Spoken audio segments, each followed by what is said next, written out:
มาสูงพี่น้องผู้บริหารเขาเกาะกันเนาะวันวันนี้ก็ตกมันอยู่วันที่23เดือนธันวาคมปี2565เขาขามาพบทบยากันในข้าวยามกลางวันกันเนาะวันวันนี้ก็เขาขาเอาลองตั้งปังตึกตั้งอเมริกันเขาตั้งอิหร่านเขาแล้วก็อิสราเอลเขามาต่อไต่ใครในกันเนาะอันที่อันก้นกำพาเขาอ่อนกันต้องตื่นไว้วันวันนี้ก็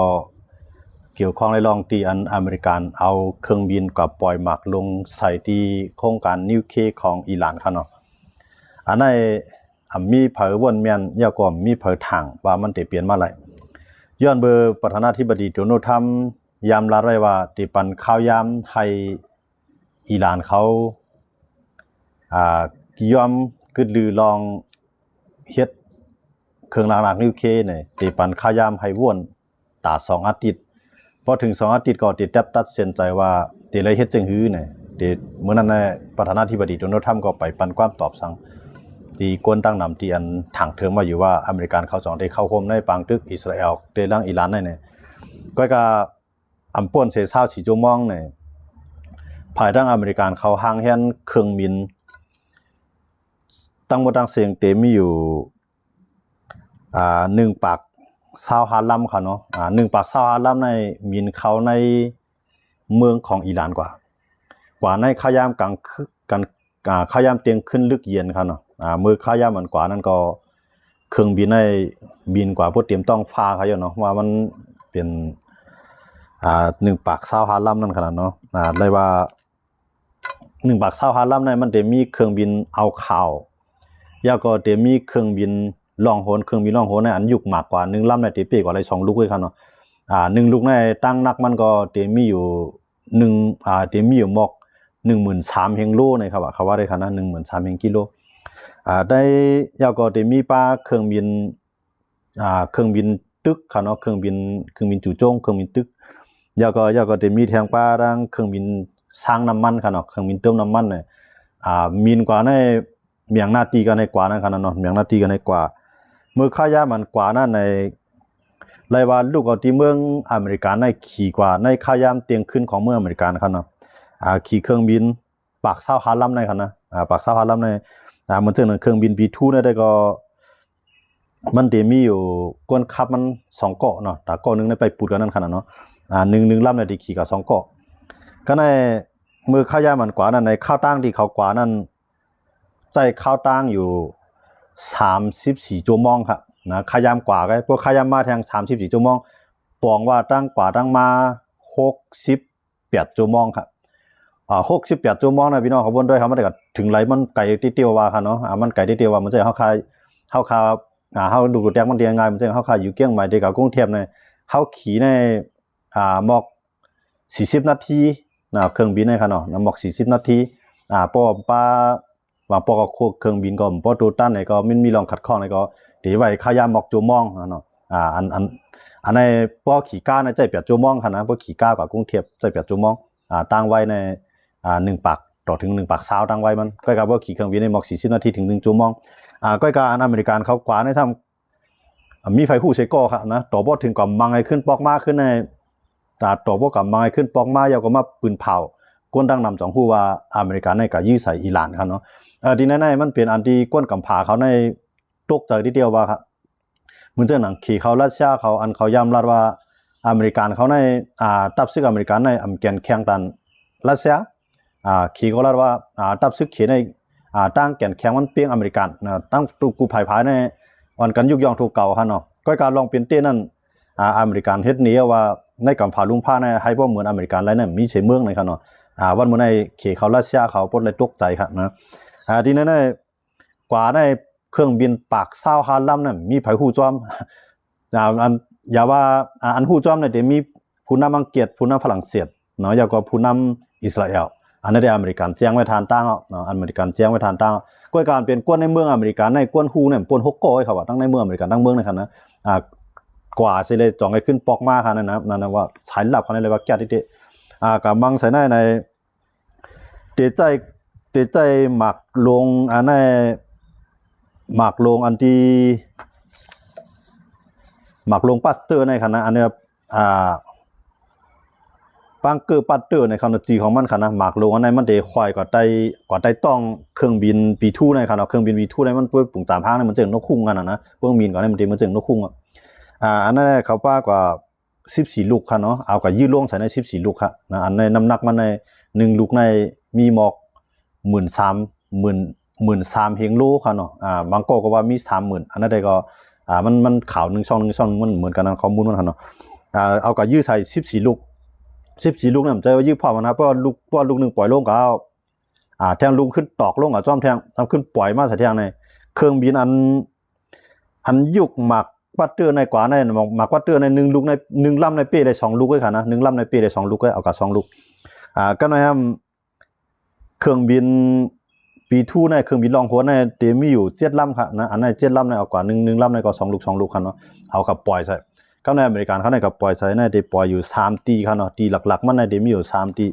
แล้วก็ดีฟอร์โดเนาะฟอร์โดในก็จะเป็นที่โครงสร้างนิวเคลียร์ของอิหร่านแล้วก็นาแทนค่ะเนาะนาแทนในก็จะมีทางตีนึงแล้วก็ฟาหันนะครับเนาะฟาหันในก็จะเป็นตีตั้งนิวเคลียร์ของอิหร่านอเมริกันเขาได้เรียกว่าอัน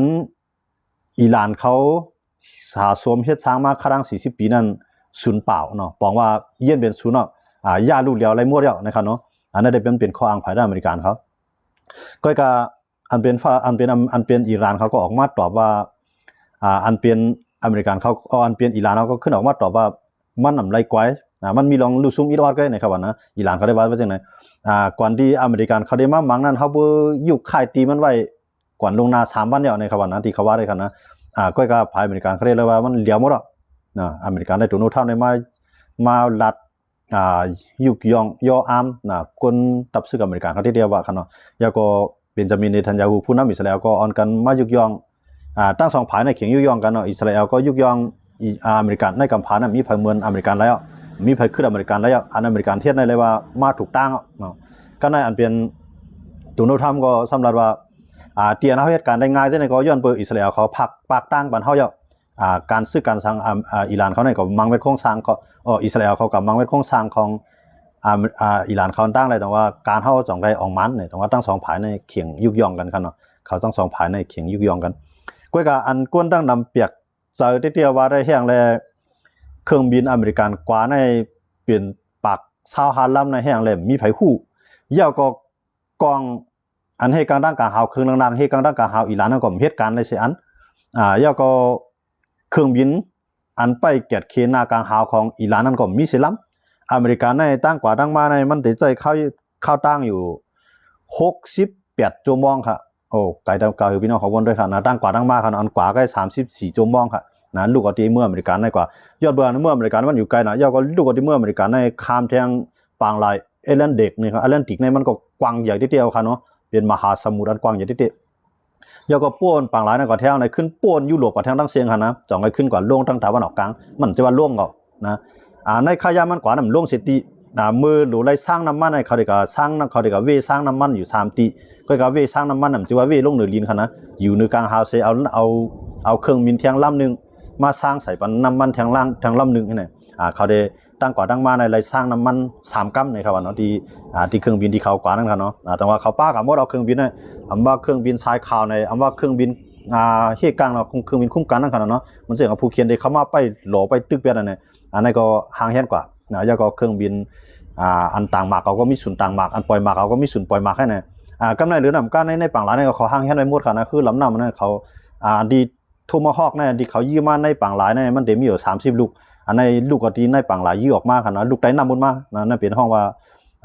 คือลำน้ำค่ะเนาะอันนั้นยื้อทูมาฮอกขึ้นมามังใส่ดีตีโครงสร้างนิวเคลียร์ของอิหร่านนั่นค่ะเนาะดังว่าที่นั่นใน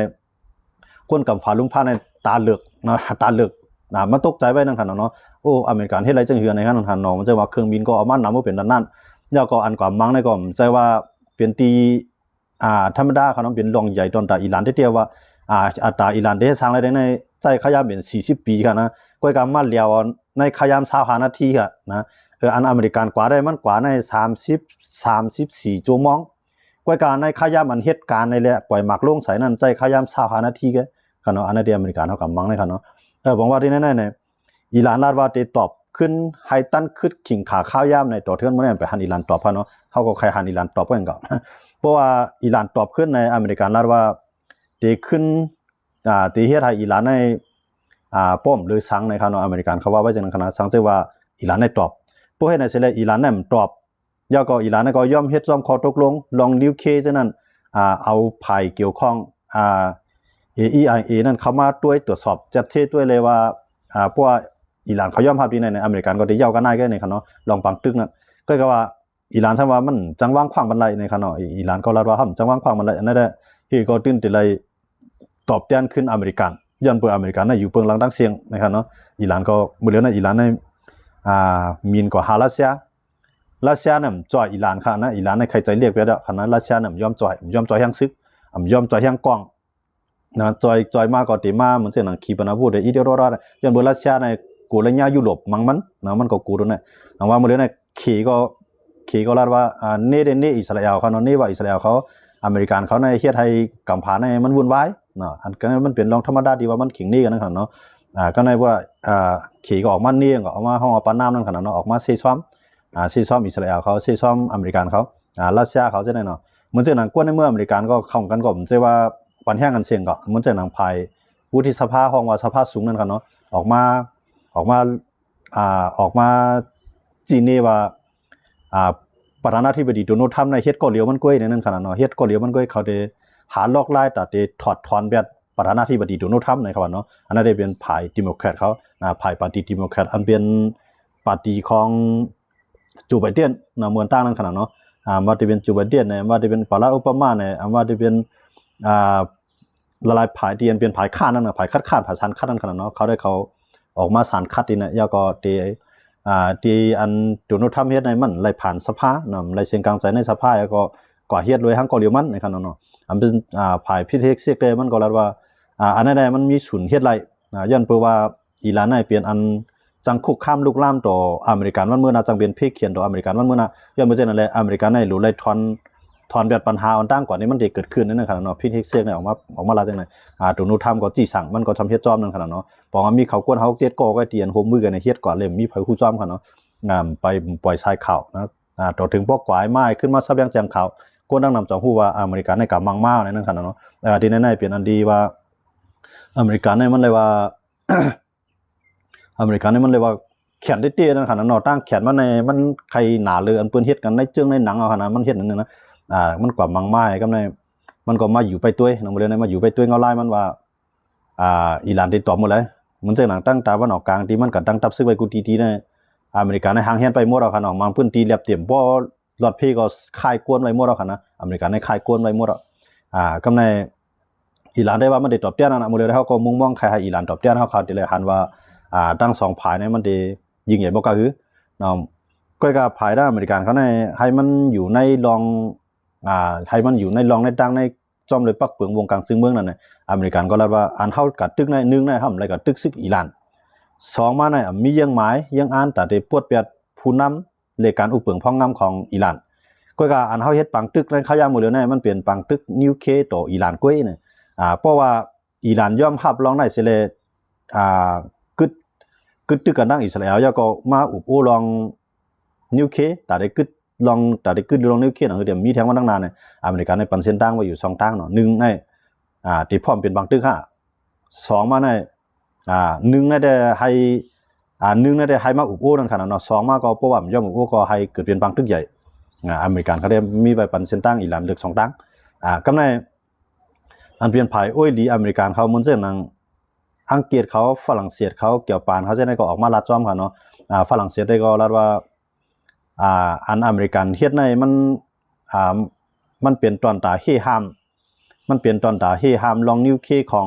อิหร่านก้อยนะครับเนาะฝรั่งเศสก็เลยนี่ทั้งพิจารณาอเมริกันแล้วก็อังกฤษก็ลัดว่าสั่งเตือว่าอิหร่านในยื้อใส่อเมริกันเมื่อไหร่บอกว่ายื้อใส่นาโต้ยาวอันนั้นเป็นผู้นำอังกฤษออกมาปืนเผาคั่นนะบอกว่ามื้อในเส้นตั้งเลือกของอิหร่านในมันมีอยู่2ตั้ง1ในย่อมกึดปังย่อมกึดลองนิวเคลียร์ลองเรียกรายวันเมืองลองเรียกรายผู้นำวันเมืองได้ไปต้องรับจ้องก่อนแล้วก็ให้กึดตึกลองนิวเคลียร์เป้าหมายของอเมริกันได้มันใครไล่ทั้ง2อันนั้นขนาดเนาะ1ในอิสราเอลก็ให้มีลองอุ่นใจ ราะว่าอิหร่านมีลองนิวเคลียร์ก็อเมริกอิสราเอลก็มีลองตั้งสันดากับมังอิหร่านเนาะนะสองมาในเพราะว่าอิหร่านในเพราะว่า